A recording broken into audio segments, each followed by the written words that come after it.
pertemuan antar Menteri Keuangan dan Gubernur Bank Sentral dari negara-negara G20 ini pasti bisa merumuskan langkah-langkah kebijakan fiskal dan moneter yang saling bersinergi antar negara untuk menyelesaikan permasalahan kita bersama, permasalahan dunia.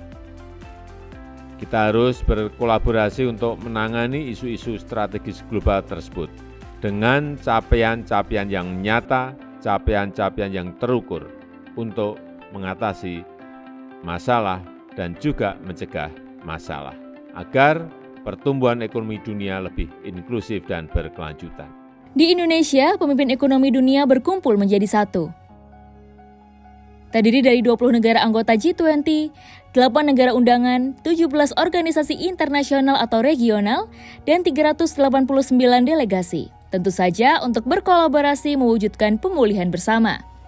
Melalui pertemuan kedua tingkat Deputi Keuangan dan Bank Sentral atau FCBD kedua, serta pertemuan tingkat Menteri Keuangan dan Gubernur Bank Sentral atau FMCBG pertama. Managing the economic and financial impact of the pandemic and improving equitable vaccine access remain a priority. This is also to broaden and strengthen the global recovery process and to ensure we recover together and we recover stronger. Altogether, these agendas aim to ensure recovery that is inclusive, leaving no one behind, and pave the way towards a more sustainable future. Overall, the agenda for 2022 aims to ensure an inclusive, strong, and sustainable recovery. We believe that G20's global leadership plays a critical role to accomplish this. Perlu diketahui, Sobat, dalam pertemuan tingkat Menteri Keuangan dan Gubernur Bank Sentral atau FMCBG ini telah menghasilkan sejumlah poin komunike yang merupakan komitmen dan pernyataan bersama para anggota Forum G20. Kami hari ini menerbitkan komunike sebagai hasil dari pertemuan 2 hari yang sangat luar biasa ini. Dan saya sangat senang karena semangat untuk bekerja sama di antara anggota-anggota G20, baik dari sisi Kementerian Keuangan dan Bank Sentral, Menteri Keuangan dan Gubernur Bank Sentral sangat-sangat kuat dan sangat erat. Tentu masalahnya tidak mudah.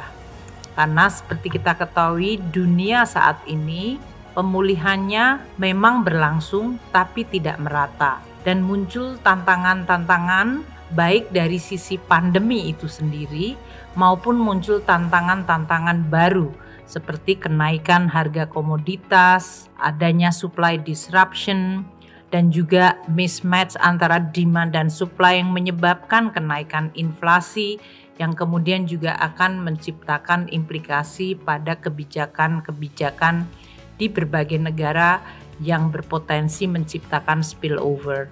Ini adalah sebuah tantangan baru yang berkembang dengan proses pemulihan ekonomi yang tidak merata.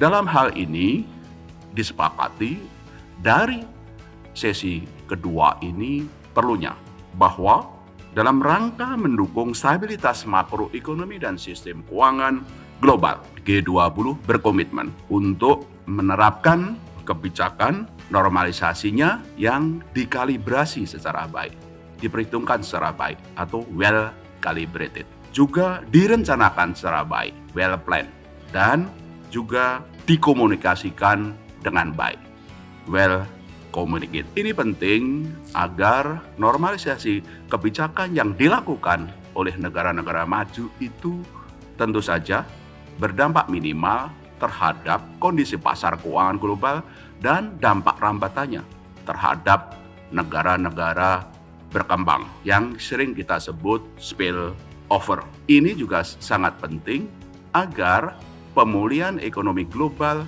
itu bisa berlangsung dan dalam jangka panjangnya tentu saja kembali ke pola atau tren pertumbuhan ekonomi jangka panjang, termasuk juga mengatasi dampak luka memar atau scarring effect dari pandemi terhadap kondisi sektor real. Dengan demikian, dari negara-negara maju yang melakukan normalisasi kebijakan, khususnya moneter, yang tadi saya sampaikan, G20 berkomitmen untuk menerapkan normalisasi kebijakan moneter yang well calibrated, dikalibrasi secara baik, well planned, terencana secara baik, dan juga dikomunikasikan dengan baik.